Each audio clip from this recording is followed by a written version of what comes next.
Smith with Mustang-360.com. One of the most common modifications that Mustang owners make is to install a set of aftermarket control arms. We've got a set of these beautiful looking billet units cut from aluminum from Bob's Auto Sports. What we're going to do today is show you how to install these on this '09 Mustang GT. It's not very difficult, so come check out how we do it. All right, so what we're about to do now is disconnect the parking brake cable because it runs through the control arm. So we have to release it from the lever, slide it out of the parking brake.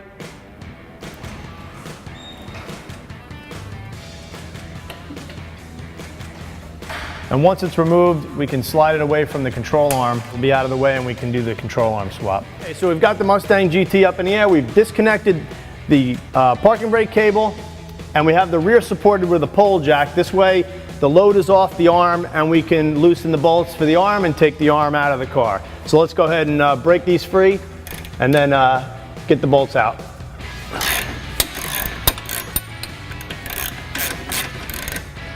There we go.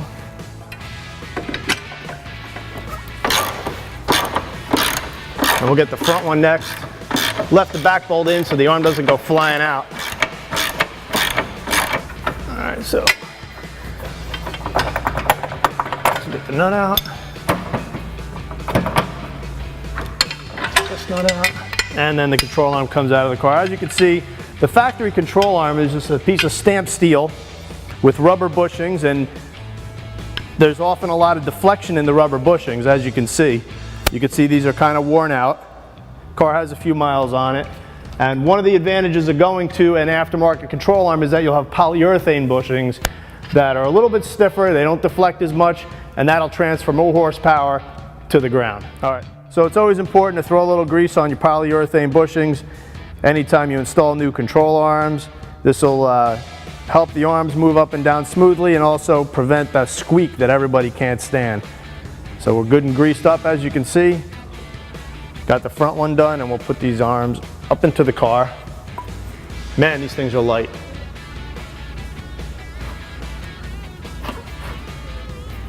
So we'll line up the hole best we can, get it snugged up. Once we got the arm hanging in the car, we'll go ahead and grease up the other side. Generally on these cars, the back side takes a little persuasion to get up in there. So we got that greased up. And we might need a hammer to get this going. It'll only go so far, and then at that point, some point, you're gonna need a hammer to tap into place. So as you can see, the hole didn't line up with the hole in the control arm, so it's easy just to get in there with a awl and make sure that you got a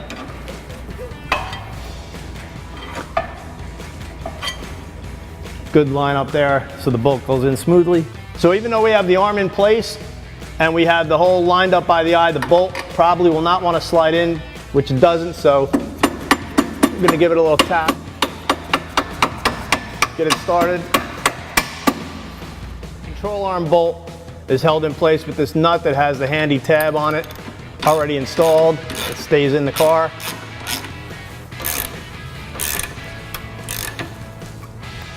We'll move to the front.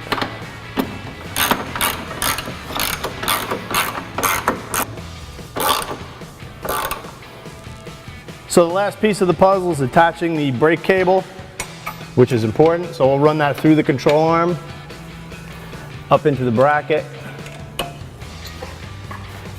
Okay, so the brake cable is reattached, and now we'll just slide the clip on. So now that the clip is in place and the cable is back on, all we gotta do is grease our fittings, put the wheel back on, and go hit the road.